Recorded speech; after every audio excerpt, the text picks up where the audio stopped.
E nós trabalhamos com as grandes empresas, com as corporations, mas estamos também trabalhando com as PMEs. 80% do tecido empresarial português são PMEs. E, portanto, é aí que nós temos que fazer mais um esforço, porque as PMEs têm que também acompanhar estas exigências dos Objetivos de Desenvolvimento Sustentável, do ESG, mas nós percebemos que há mais dificuldades, há mais esforço a fazer. E, portanto, nós estamos trabalhando com as nossas corporations, com as nossas grandes empresas, que trabalham já naturalmente com as suas cadeias de fornecedores, mas estamos também trabalhando muito com as associações empresariais e com as câmaras de comércio, as organizações que representam as empresas e que são nossos parceiros neste exercício, neste esforço de que todo o mundo contribua para o desenvolvimento social e a sustentabilidade ambiental.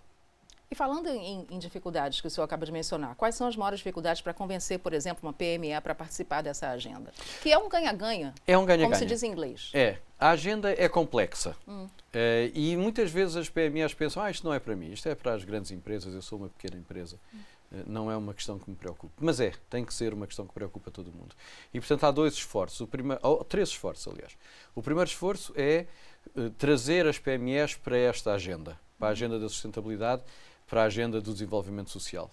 O segundo esforço é como é que as PMEs se adaptam na agenda, como é que processos é que mudam, como é que tem que alterar formas de fazer as coisas. E a terceira é como é que esse esforço é reconhecido, como é que eles são, como é que reportam, como é que são certificados. E há ainda muito caminho para percorrer em todo o mundo, mesmo aqui nas Nações Unidas, nas várias agências e nos vários departamentos com que a gente falou, há um esforço para identificar o melhor método de transição, o melhor método de reporte e o melhor método de certificação. Nós ainda não estamos completamente lá, mas com todo o mundo trabalhando junto, com as Nações Unidas, com a União Europeia, com outras organizações internacionais, com as organizações de financiamento internacional, o Banco Mundial, os bancos de desenvolvimento, com os países, com as organizações das empresas e da sociedade civil, e a gente vai lá chegar e vai lá chegar depressa.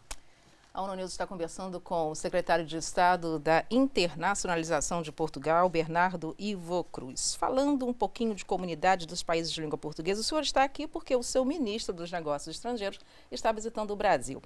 E no ano passado, o comércio entre esses países foi de mais de 5 bilhões e 200 milhões de dólares. Eu queria falar com o senhor se essa cooperação deve aumentar para os próximos anos e se esse é um novo momento da cooperação, não só de Portugal com o Brasil, mas de Portugal com outros países de língua portuguesa. Nós temos uma organização, a Organização da Comunidade dos Países de Língua Portuguesa, que começou por ser uma organização política, de aproximação de países que partilham história e língua, e que depois tem ganho novas competências. E no final do ano passado, no final de 22, durante a presidência de Angola, a comunidade aprovou a sua primeira carta, a sua primeira agenda económica. Pela primeira vez nós acordámos um caminho para trilhar economicamente juntos para aumentar o crescimento económico e o papel da economia também nesta nossa comunidade. Portugal aprovou agora recentemente, já este ano, um mecanismo de circulação de pessoas da comunidade de países de língua portuguesa. E, portanto, agora nós estamos criando também um espaço de livre circulação das pessoas, dos membros da comunidade que possam vir trabalhar para Portugal, possam se instalar em Portugal, possam fazer a sua vida em Portugal, contribuir também para o nosso próprio crescimento económico e estreitar ainda mais os laços entre os países. E esse piloto está começando com Cabo Verde? Não, todos os países estão envolvidos. O que nós fizemos em Portugal foi dar forma jurídica no nosso ordenamento interno a esse acordo da comunidade. E, portanto, agora um cidadão da CPLP, um cidadão de um país membro da CPLP, tem acesso muito mais facilitado a Portugal do que outros países e outras nações. Interessante. Vamos continuar falando então do CPLP, já que o senhor traz essa boa notícia.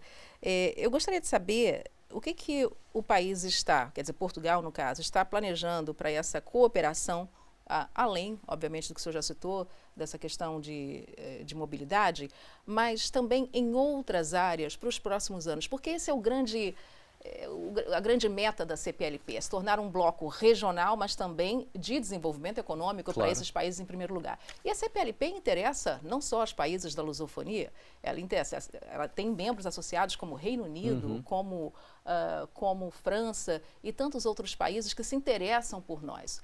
O que está faltando, secretário, para que nós também, ou a CPLP, eu diria, também possa aderir a esse impulso que os demais países já perceberam, tanto como um ativo econômico, com um ativo político, mas também um ativo macrofinanceiro?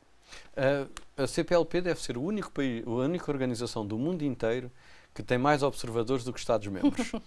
Tem mais gente querendo participar na CPLP do que aqueles que falam português. E, portanto, nós temos muitos mais observadores, e temos observadores do mundo inteiro, que pedem, e não é só Estados, organizações internacionais, há um grupo muito grande de organizações e Estados que querem participar e observar a CPLP. Se note que o português é a língua mais falada do Hemisfério Sul. Brasil, Angola, Moçambique, todos contribuem com muitos falantes e, portanto, nós partilhamos a língua mais falada do Hemisfério Sul. É uma língua muito viva, é uma língua bonita, é uma língua de cultura, mas é também uma língua de negócios. E esse reforço do papel da língua enquanto língua de negócios é um trabalho que todos estamos a fazer. Depois tem mecanismos que nós vamos agregando na CPLP. Portugal fez um acordo com o Banco Africano de Desenvolvimento para apoiar o investimento privado de empresas em países de língua portuguesa em África, com condições especiais dadas pelo banco. E, portanto, nós estamos criando também condições para que as empresas possam investir no desenvolvimento dos países de língua portuguesa, no caso, no continente africano. Há um conjunto muito grande de agendas que correm, aparentemente paralelas, mas que se tocam todas. E tocam-se todas na partilha da cultura, na partilha da língua, na partilha do conhecimento, na partilha das preocupações. Nós estamos sempre muito unidos nas questões que preocupam o mundo. Trabalhamos todos muito juntos para apoiar a transição democrática em Timor-Leste, depois da independência. Portanto, é um quadro muito interessante, que é novo, ainda é uma organização jovem, e, portanto, vai crescendo, vai ganhando mais dimensões. Como disse, nós agora acrescentamos a dimensão da economia e a dimensão da mobilidade. E, portanto, a agenda da CPLP é uma agenda que está sempre em movimento. E está sempre em movimento porque nós vamos descobrindo, todas as vezes que nos encontramos, vamos descobrindo que há mais uma faceta, há mais uma área onde nós podemos colaborar. É um universo? É um universo, é um universo. E é um universo que vai ficando cada vez mais importante. E até que ponto essa concertação pode trazer dividendos econômicos para esses países de desenvolvimento? Sim, com certeza.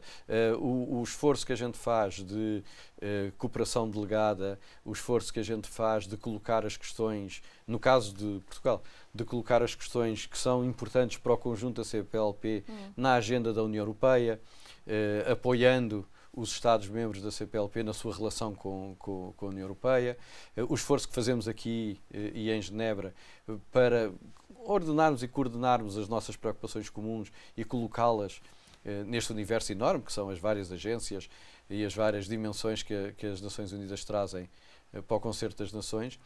Nós, quando falamos em uníssono, são mais vozes, são mais países, há mais força a defender as nossas preocupações comuns. E, portanto, a CPLP vai ganhando, todos os dias vai ganhando dimensões novas.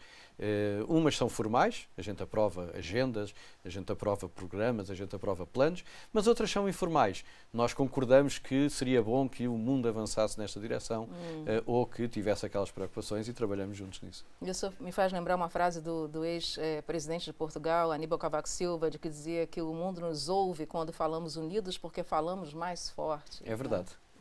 Bom, esse foi o secretário de Estado da Internacionalização de Portugal, Bernardo Ivo Cruz. Mais alguma coisa, secretário, que o senhor gostaria de acrescentar? Queria só acrescentar um aspecto, que é, nós estamos todos, e o secretário-geral Guterres tem sido uma voz muito forte e muito respeitada na questão de trazer todo o mundo para a discussão, trazer todos os agentes públicos e privados, empresas e organizações não governamentais, universidades. Todos nós temos que estar reunidos nestas grandes agendas, na agenda do clima, na agenda do desenvolvimento, na agenda da paz. É importante que todos tenhamos a agenda do Secretário-Geral e a agenda das Nações Unidas presentes. Porque se nós não trabalharmos todos em conjunto, os desafios são tão grandes e são tantos que nós falharemos certamente. E, portanto, só quando nos reunimos todos, só quando nos sentamos todos à mesa, encontramos sempre dificuldades, obviamente, encontramos sempre outras questões que nos podem separar, mas há muito que nos une e é à volta dessa união que nós temos que trabalhar todos em conjunto.